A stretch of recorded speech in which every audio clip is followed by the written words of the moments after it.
Help support our coverage with a free account on Privacy, the service that keeps you protected when shopping online. Get $5 to try it now by using promo code QZZ2J. We have Stephen Schoenwald here. How are you today, sir? Tell us a little bit about GXC education platform, what it is, and how you guys came about developing it. Absolutely. I'm happy to be here. Thanks for having me on. So what GXC is a learning management system, and it's designed to eliminate the widening education gap through what we call frictionless video learning.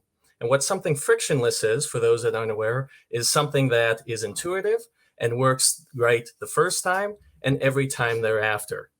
And further, we try to address several pervasive problems with e-learning, which disproportionately affect the poor, dispersed, and non-native speakers. And we do this through a variety of proprietary, patented, and patent-pending tech. I founded the company along with my fellow co-founder and Case Western Reserve University graduate, Robert Horomarski.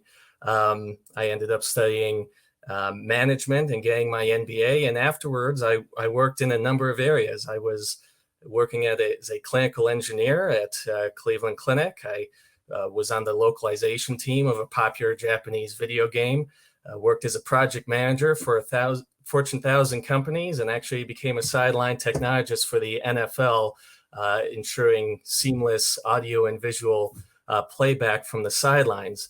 I was able to apply all of that into developing this learning management system. And I think that having that type of background in media and engineering has really helped a lot, because education's always been a passion of mine. And I've definitely realized, as I'm sure you're aware, how unsustainable the cost of education is, and it looks like it will continue to be. And that's something that I thought was very important to address, making sure that students would be able to get access to high quality remote education at little to no cost. Yeah, absolutely. Especially with everything going on right now. I find it really interesting the way that you are leveraging these other technologies from your past experience to create this user experience specifically, which it seems like it really very much is. It's almost a user experience way to translate education.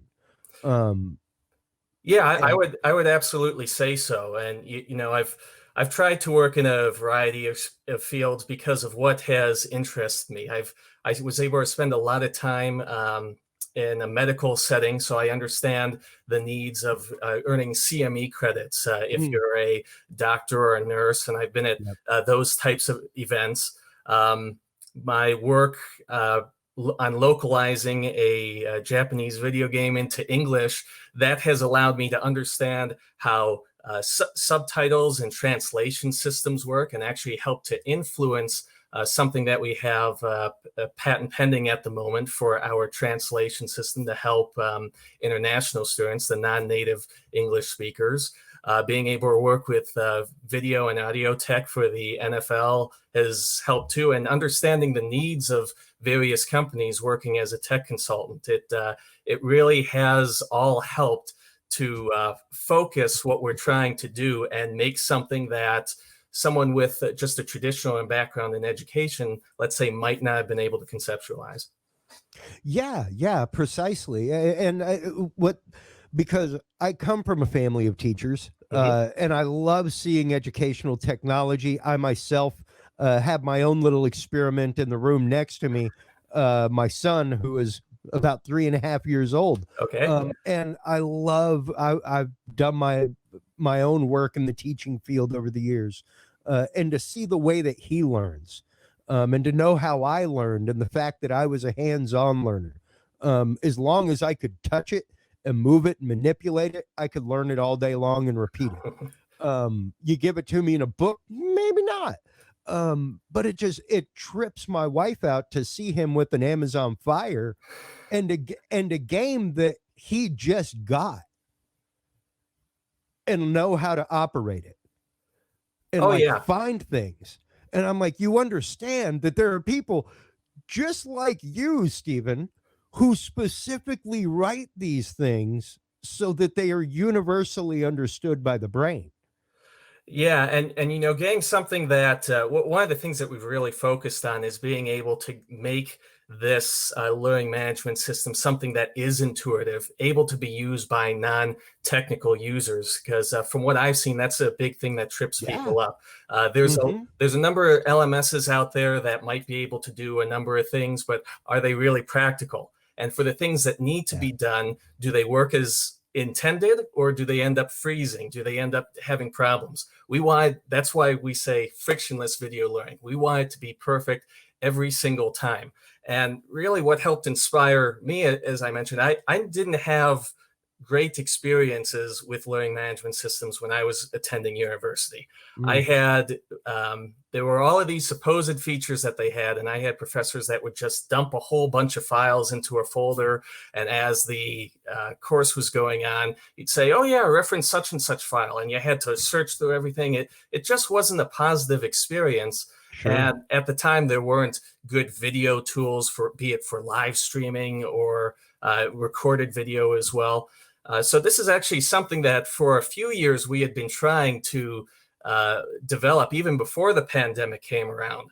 And once the pandemic hit, it was amazing. Everyone just was trying to find some sort of a platform that could do the things that we were already focusing on previously. So we had to pivot a bit to change from more pre-recorded stuff to live streaming material. But I mean, everyone in this space had to pivot to some degree. But we're really excited about, because we've really been focusing on changes for a while, even before the pandemic came around. Well, what's interesting, though, even as you were talking, I saw two different use cases where you could literally take, because I work a lot of conferences, I work a lot of medical conferences, like you were saying, where doctors specifically have to come in, take classes in order to maintain certifications, that kind of stuff. And to be able to use it not only in that realm, but in the realm of standard everyday education, and to be able to have intelligent software that can give the same curriculum but a different experience depending on how you learn, depending on how you actively use the machine. You're going to get the exact same material delivered in a different way that helps you learn better. That's phenomenal, especially whenever you're talking about schools, things like that, where that one-on-one time that used to exist with a teacher, things like that in a classroom, where a teacher could go like, oh, look, Chris is a tactile learner. If I can adjust the curriculum just that much for him, he'll be a better student. Certainly. And to be able to have the software do that for you is fantastic. Yeah, I know that you mentioned that you are someone who's a hands-on learner. I'm very much that way as well. And that's one of the advantages of being able to utilize tech like what we have with GXC. The instructor has a variety of different ways that they can talk to individual students or talk to the class as a whole. And we try and facilitate, even though it's remote, communication between different students. For instance, students are able to share notes with one another as they're watching lectures, refer to them after the fact. The instructor is able to share notes with the class as well. And each note that is shared has a timestamp on it and is searchable, both for that specific class and for the entire class as a whole.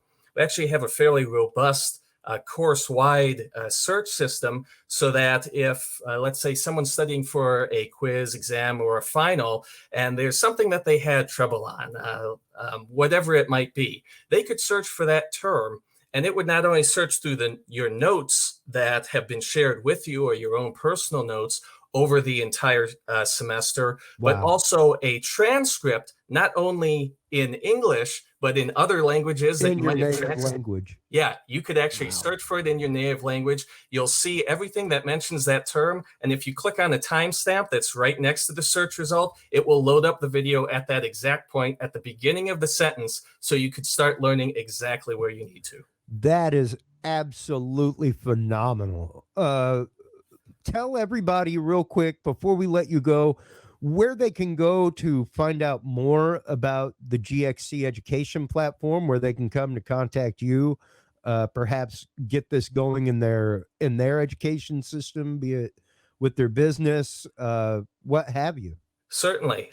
First, I would suggest you go to mygxc.com, mygxc.com, or you could email me directly at Steven, S-T-E-V-E-N, at mygxc.com. We're undergoing trials. We are ready to work with, be it schools, public, private, school districts, any organizations or self-help groups, again, hospitals, stuff like that. Anyone that needs to have to give their employees or students some sort of an educational component. GXC is wonderful for self-learners and for certification type materials. I would be happy to work with you to come up with something that works for you. Fantastic. Well, thank you so much for taking the time. We hope to see you again next year at CES. Take care and have a great rest of the conference. Much appreciated. All the best to you. All right.